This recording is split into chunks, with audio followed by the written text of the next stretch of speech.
Psalm 138. I will praise you with my whole heart. Before the gods I will sing praises to you. I will worship toward your holy temple and praise your name, for your loving kindness and your truth. For you have magnified your word above all your name. In the day when I cried out, you answered me, and made me bold with strength in my soul. All the kings of the earth shall praise you, O Lord, when they hear the words of your mouth. Yes, they shall sing of the ways of the Lord. For great is the glory of the Lord. Though the Lord is on high, yet he regards the lowly, but the proud he knows from afar. Though I walk in the midst of trouble, you will revive me. You will stretch out your hand against the wrath of my enemies, and your right hand will save me. The Lord will perfect that which concerns me. Your mercy, O Lord, endures forever. Do not forsake the works of your hands.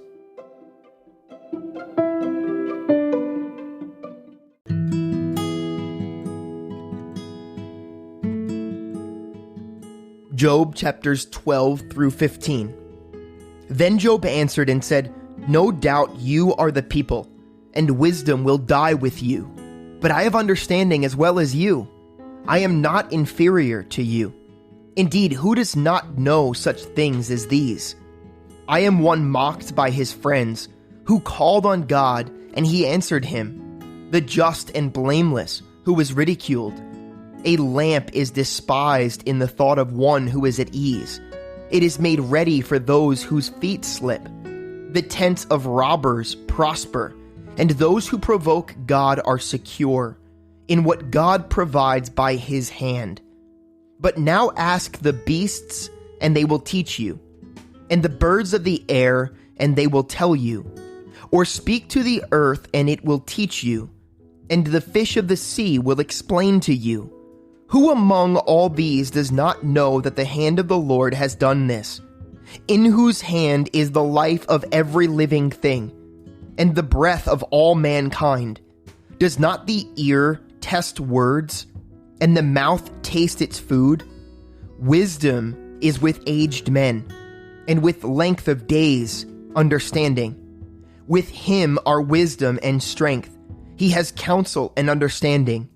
If he breaks a thing down, it cannot be rebuilt. If he imprisons a man, there can be no release. If he withholds the waters, they dry up. If he sends them out, they overwhelm the earth. With him are strength and prudence. The deceived and the deceiver are his. He leads counselors away plundered, and makes fools of the judges. He loosens the bonds of kings, and binds their waist with a belt. He leads princes away plundered, and overthrows the mighty. He deprives the trusted ones of speech, and takes away the discernment of the elders. He pours contempt on princes, and disarms the mighty. He uncovers deep things about the darkness, out of darkness, and brings the shadow of death to light. He makes nations great, and destroys them. He enlarges nations and guides them. He takes away the understanding of the chiefs of the people of the earth, and makes them wander in a pathless wilderness. They grope in the dark without light, and he makes them stagger with a drunken man. Behold, my eye has seen all this. My ear has heard and understood it. What you know, I also know. I'm not inferior to you, but I would speak to the Almighty, and I desire to reason with God. But you forgoers of lies, forgers of lies, you are all worthless physicians. Oh, that you would be silent, and it would be your wisdom. Now hear my reasoning, and heed the pleadings of my lips. Will you speak wickedly for God, and talk deceitfully for him? Will you show partiality for him? Will you contend for God? Will it be well when he searches you out? Or can you mock him as one mocks a man? He will surely rebuke you, if you secretly show partiality? Will not his excellence make you afraid, and the dread of him fall upon you? Your platitudes are proverbs of ashes. Your defenses are defenses of clay. Hold your peace with me, and let me speak. Then let come on me what may. Why do I take my flesh in my teeth, and put my life in my hands? Though he slay me, yet I will trust in him. Even so I will defend my own ways before him. He also shall be my salvation. For a hypocrite could not come before him. Listen carefully to my speech, and to my declaration with your ears. See now, I have prepared my case. I know that I shall be vindicated. Who is he who will contend with me? If now I hold my tongue, I perish. Only two things do not do to me. Then I will not hide myself from your withdrawal from you. Withdraw your hand far from me, and let not the dread of you make me afraid. Then call, and I will answer. Or let me speak, then you respond to me. How many are my iniquities and my sins? Make me known my transgression and my sin. Why do you hide your face, and regard me as your enemy? Will you frighten a leaf driven to and fro? And will you pursue dry stubble? For you write bitter things against me, and make me inherit the iniquities of my youth. You put my feet in the stocks, and watch closely all my paths. You set a limit for the soles of my feet. Man decays like a rotted thing, like a garment that is moth-eaten. Man who is born of woman is of few days and full of trouble. He comes forth like a flower and fades away. He flees like a shadow and does not continue. And do you open your eyes on such a one, and bring me to judgment with yourself? Who can bring a clean thing out of an unclean? No one. Since his days are determined, the number of his months is with you. You have appointed his limits, so that he cannot pass. Look away from him that he may rest, till like a hired man he finishes his day. For there is hope for a tree, if it is cut down, that it will sprout again, and that its tender shoots will not cease. Though its root may grow old in the earth, and its stump may die in the ground, yet at the scent of water it will bud and bring forth branches like a plant. But man dies and is laid away. Indeed, he breathes his last, and where is he? As water disappears from the sea, and a river becomes parched and dries up, so man lies down and does not rise, till the heavens are no more. They will not awake, nor be roused from their sleep. Oh, that you would hide me in the grave, that you would conceal me until your wrath is past, that you would appoint me a set time and remember me. If a man dies, shall he live again? All the days of my hard service I will wait, till my change comes. You shall call, and I will answer you. You shall desire the work of your hands. For now you number my steps, but do not watch over my sin. My transgression is sealed up in a bag, and you cover my iniquity.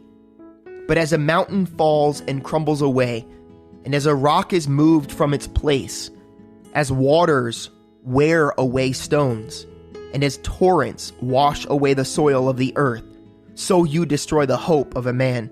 You prevail forever against him, and he passes on. You change his countenance and send him away. His sons come to honor, and he does not know it. They are brought low, and he does not perceive it.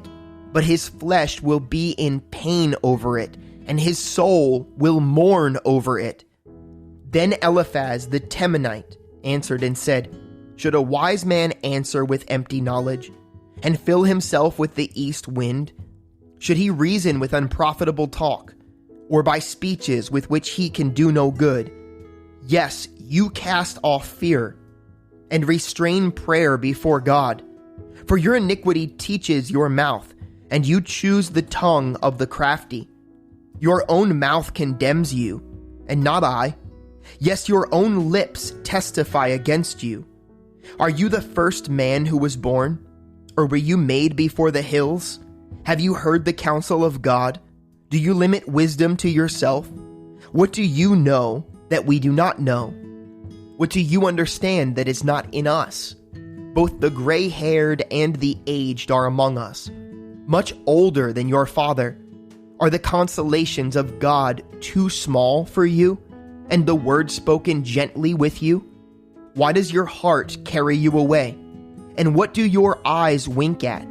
That you turn your spirit against God, and let such words go out of your mouth. What is man that he could be pure? And he who was born of a woman, that he could be righteous? If God puts no trust in his saints, and the heavens are not pure in his sight, how much less man, who is abominable and filthy, who drinks iniquity like water? I will tell you, hear me. What I have seen I will declare, what wise men have told, not hiding anything received from their fathers, to whom alone the land was given, and no alien passed among them. The wicked man writhes with pain all his days, and the number of years is hidden from the oppressor. Dreadful sounds are in his ears. In prosperity the destroyer comes upon him. He does not believe that he will return from darkness, for a sword is waiting for him. He wanders about for bread, saying, "Where is it?" He knows that a day of darkness is ready at his hand. Trouble and anguish make him afraid. They overpower him like a king ready for battle. For he stretches out his hand against God, and acts defiantly against the Almighty, running stubbornly against him with his strong, embossed shield. Though he has covered his face with his fatness, and made his waist heavy with fat, he dwells in desolate cities, in houses which no one inhabits, which are destined to become ruins. He will not be rich, nor will his wealth continue, nor will his possessions overspread the earth. He will not depart from darkness. The flame will dry out his branches, and by the breath of his mouth he will go away. Let him not trust in futile things, deceiving himself. For futility will be his reward. It will be accomplished before his time, and his branch will not be green. He will shake off his unripe grape like a vine, and cast off his blossom like an olive tree. For the company of hypocrites will be barren, and fire will consume the tents of bribery. They conceive trouble and bring forth futility. Their womb prepares deceit.